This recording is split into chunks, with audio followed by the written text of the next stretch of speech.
Absolute shocker. Ursula von der Leyen is putting pressure in the fight against cash. It says here in the Berlin newspaper that the digital euro is picking up speed. The new technology is supposed to reduce cash. Insiders are warning about a bank crash at savings banks. So here we really have a highly explosive topic that we need to take a look at. They're really talking about a fight against cash here because they want more control, they want more surveillance. And what's the last thing that can't be controlled here? Sure, you can't control Bitcoin, but cash can also be really, really hard to monitor and control in some ways. Some say it's the last piece of printed freedom that still exists here, at least in the fiat system. And they want to cut that out now. And it gets even more problematic because on one side we have the EU, which really wants to take strong action against cash. On the other side, we have the Bitcoin freedom movement, which is viewed very critically by the EU. And now something very interesting is happening in Germany. The FDP is stepping up for Bitcoin and positioning itself as the big Bitcoin party. And now something very interesting is happening in Germany. The FDP is stepping up for Bitcoin and is now positioning itself as the big Bitcoin party. At the same time, she has also included in her campaign program that she supports the digital euro. We're taking a look at this controversy. It's just perverse that they pretend to be all liberal and libertarian, acting like they're pro-Bitcoin. On the other hand, they're supporting the biggest surveillance tool there is, which is the digital euro. Let's take a look at what's coming our way. On the other hand, they're supporting the biggest surveillance tool there is, which is the digital euro. Let's take a look at what's coming our way. This newspaper article, which is supposed to bring awareness to the mainstream, is really hot off the press. It's very clear here that a fierce power struggle over the future of cash has broken out in the EU. And what that means is that on one side we have the camp that clearly says we need to keep cash around just to have an escape route to basically avoid a surveillance system like the digital euro. For example, if we end cash, then we could easily introduce negative rates, which isn't possible now since you can't impose them on cash. And that's the dangerous power struggle. On one side we have Bitcoin and freedom, and on the other EU clowns wanting to end cash. And that is, in the end, the dangerous power struggle that is described in this newspaper article. On one side, we have the freedom movements in Bitcoin, and on the other side, we have all these EU clowns who just want to completely get rid of cash. And I can tell you right now, there's a really, really high correlation here. All the people who want to abolish cash, Ursula von der Leyen and all those folks, they're also the ones who want to restrict Bitcoin. Because what can't they control? They can't control Bitcoin and they can't control cash. And what do these people want? They want more control, they want more power, they want more surveillance. And accordingly, we need to introduce control instruments like the digital euro. The digital euro. It all sounds so good, right? We have this digital euro and blah, blah, blah. But a digital euro basically means you can be monitored, that you could introduce a social credit system. In the worst case scenario, you could even end up with money that expires. That's not even on the agenda right now. In the worst case scenario, you could even end up with money that expires. That's not even planned in the first step. In the first step, there will probably not even be any talk of a ban on cash or anything like that. But the bottom line is that in the worst case scenario, we will see a ban on cash. This will not be declared as a ban on cash. So it means now we have a better alternative. Anyone uses cash anymore, only 3-4% of cash payments, so let's eliminate it. They'll say we have a much better alternative, starting voluntary, but eventually coerced, like saying, if you want to receive your citizens' income, it must be through the digital euro. You'll be indirectly forced, not directly compelled, but pressured. They'll say, well, if you don't have a digital euro, you can't take the train or the bus anymore, as they only accept the digital euro. That means you are being indirectly forced, you are not directly forced, but indirectly you are forced. They simply say, yes, okay, if you don't have a digital euro, you can't take the train anymore, you can't take the bus anymore, because then you can't, for example. Only with the digital euro. These are just thought constructs that are coming to my mind right now. There are ways to make it appealing to people, to introduce it without declaring it a direct cash ban, and on the other hand, without labeling it as mandatory. And yet, sooner or later, people will go along with it, as long as they don't see through it, don't question it, and don't wake up to what's happening. It says in the Berliner Zeitung that the money balances would be directly assigned to the account holder.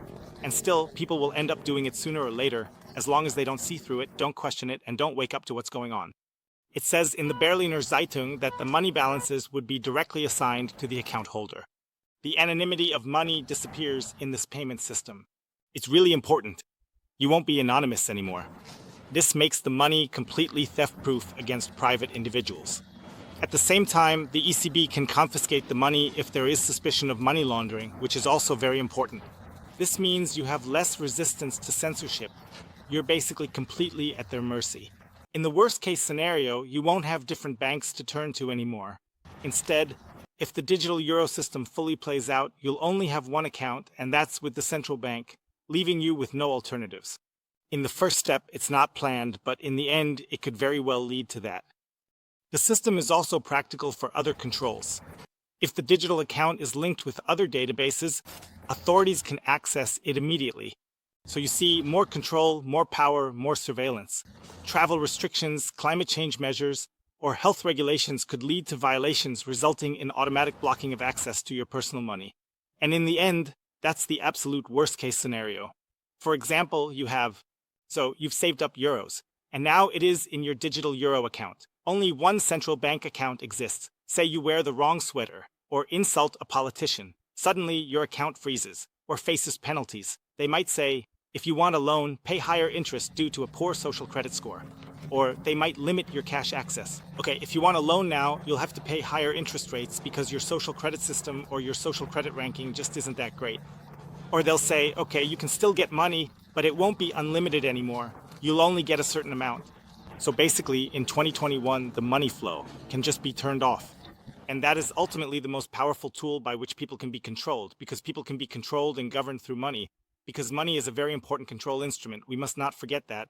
And that is why Bitcoin is so important as an alternative. Bitcoin is basically the counterpart to the digital euro. You can always look at it positively. I say that again and again. The digital euro is a dystopia. Bitcoin is the alternative, and the more pressure they put on it, the more people will switch to alternatives like Bitcoin. I'll also put a link below where you can easily and safely buy Bitcoin. At 21 Bitcoin, it's an absolute recommendation. You can use the code bitcoinhotel to get up to 20% off the fees when buying Bitcoin, so definitely check it out. But it doesn't stop there. It's going to get even crazier. It's now being said that Germany and some other countries actually see the danger that the transition could lead to a bank crash, which would existentially threaten the cooperative banks and savings banks that are especially important in Germany. The digital euro might cause bank runs, threatening German banks and echoing US trends. Savings banks, cooperative banks, and Bitcoiners are critical. Okay, so you have this deposit insurance for an unlimited amount of money because the money is with the ECB. There could be bank runs where people actually withdraw their money voluntarily and put it into a digital euro account or something like that, even though they would be making themselves dependent again if they get lured in with some perks or whatever.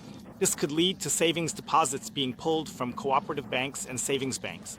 This could lead to a digital bank run. The group most opposed to the digital euro, except the Bitcoiners, who are the main group speaking out critically, are the savings banks, cooperative banks, and private banks in Germany. Their very existence is on the line here because the digital euro could also mean the end for many regional banks. This has been happening for years, especially in the US, where fewer and fewer small banks are being allowed, and there are only bigger banks left. Then there are bailout packages where smaller banks get bought up, centralizing everything. It's much easier to control and manage 2 or 3 big banks or a super bank than it is to deal with 100 or 1,000 decentralized banks. The article also mentions that small banks have long been a thorn in the side of the ECB, which is what I'm talking about. It's really crazy that we have an article that lays this out so clearly in a public Berlin newspaper. Then there are bailout packages where smaller banks get bought up, centralizing everything, because it's much easier to control and manage 2 or 3 big banks or a super bank than it is to deal with 100 or 1,000 decentralized banks.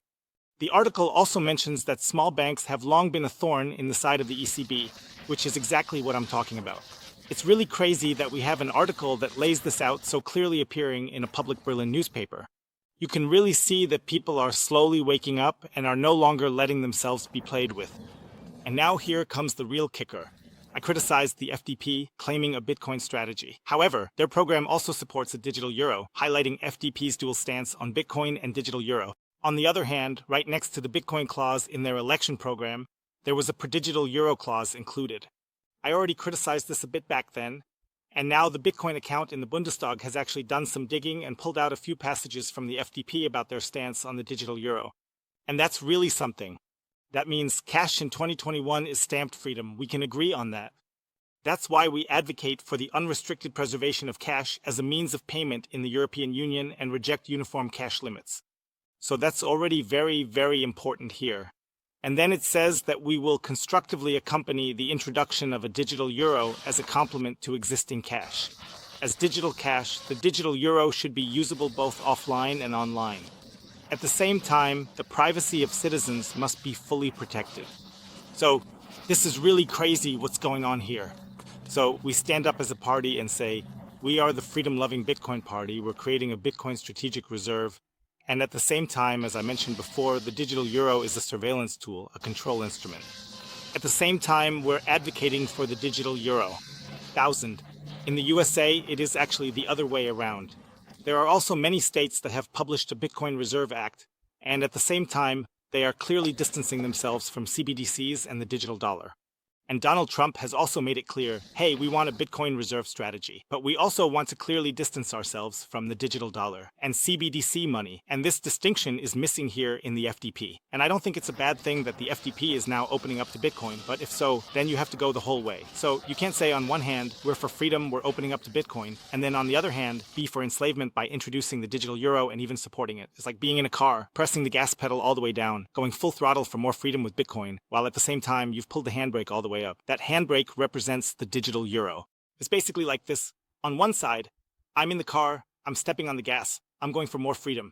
Here, I've got the gas pedal all the way down, going full throttle on the Bitcoin course, and on the other side, I've pulled the handbrake all the way up, which symbolizes the digital euro. So we have full throttle on Bitcoin and the handbrake pulled on the digital euro. You can't connect the two. You either have to choose Bitcoin or the digital euro, but you can't have both because that's just a logical impossibility. So that just doesn't work.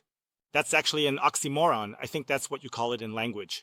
I still remember back in school, when we did poetry analysis, we always looked for oxymorons, and this is a classic case of one that just doesn't make any sense. We can't be for freedom and, on the other hand, for more control and surveillance. And that's basically what I wanted to point out to you all today. Maybe the FDP isn't even aware of it themselves, because they say that privacy will be guaranteed with the digital euro. You can't guarantee privacy with the digital euro because it's a centralized code. This means that even if there are privacy guarantees in the first draft, or this, digital money can be changed at any time later. And here, backdoors can be built in. Surveillance and control tools can all be integrated. In another excerpt from the FDP, it even says, in Germany, we want to constructively support the early introduction of the digital euro. So that's very questionable. I think there's also some kind of blockchain summit or something where someone is giving a keynote or something about the digital euro. So I definitely find it quite problematic. But feel free to let me know in the comments what you think about it. You can also feel free to express criticism if, for example, says, hey, I think it's great that the FDP is opening up to the digital euro or something like that. Or you can also e.g. I could say, maybe I'm exaggerating here, maybe there's no cash ban looming at all, and I'm totally fine with that. Definitely leave me a subscription if you think, hey, this content is valuable to you. It's really important that this information gets shared. Share it with your friends so that people understand that Bitcoin is important. The digital euro is a danger that is coming our way, and we really need to put this story behind us with education and really focus more on freedom. Bitcoin is the way, not the digital euro. See you later. Peace out.